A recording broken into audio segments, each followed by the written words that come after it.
مرحبا رمضان. يا صباح الورد والفل وكل الحاجات الجميلة. كل سنة وانتم طيبين. رمضان خلاص فاضل له حاجات بسيطة. ربنا يبلغنا رمضان لا فاقدين ولا مفقودين، وربنا ان شاء الله يعود علينا كلنا بالخير والصحة والعافية والستر والرزق والبركة والهداية يا رب. ان شاء الله يكون شهر رمضان جميل علينا جميعا يا رب.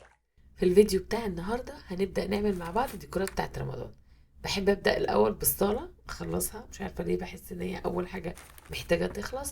بعد كده مش عارفة هعملهم في نفس الفيديو ولا لأ، بس بعد كده هنعمل بقية الحاجات.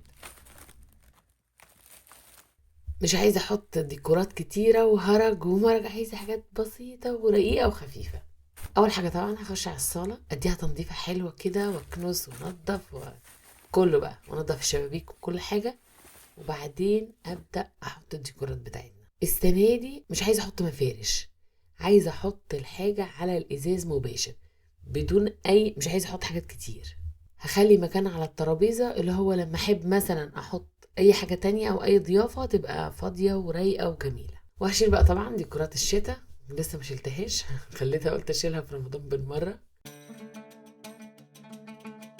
مش هحط الكفرز بتاعت الكوشنز اللي بحطها كل سنه، اللي هي الاكياس بتاعت الخدديات هغيرهم. هحط دول انا جبتهم من تيمو، سعرهم كان تحفة. هما 4 كل واحدة شكل مختلف، بس القماشة بتاعتهم عاملة زي القطيفة شوية، بس هي مش قطيفة يعني، بس قماشتها ناعمة وحلوة.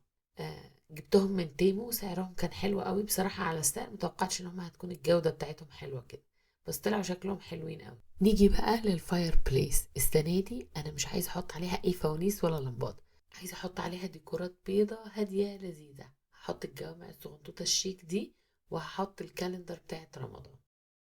نيجي بقى للكونسول اللي في الصالة، هحط عليه الفوانيس، وهحط عليه تري شيك صغنطوطة حلوة كده، وهحط معاها مبخرة صغننة.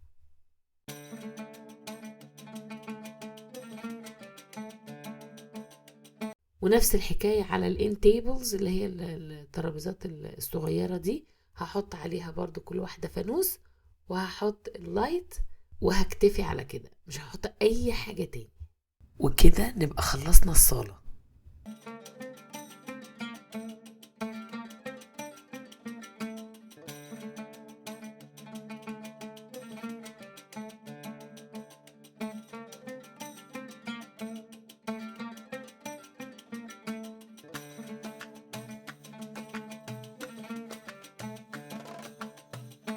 نيجي بقى للمطبخ والبريكفاست اريا. مش هعمل الديكور بتاعها زي السنة اللي فاتت، هحاول اغيره خالص. مش هحط الباك دروب اللي انا كنت بحطها على الحيطة دي، مش هحطها السنة دي. هعمل ديكور سيمبل ومختلف الوانه مع بعض، وفي نفس الوقت حاجة بسيطة كده وجميلة. نضفت الركن اللي انا كنت حاطة فيه الديكور بتاع الشتاء، وهحط فيه حاجات بسيطة قوي. هحط فيه اللانترن، وهمزج بين 3 الوان، الاسود والازرق ولون الخشب الطبيعي. جبت الفانوس الخشب الازرق ده، وهغطي بيه الكهرباء. هسيب طبعا المجال ان احنا نحط الفيشة، بس هغطيها بيه يبقى شكلها حلو يعني.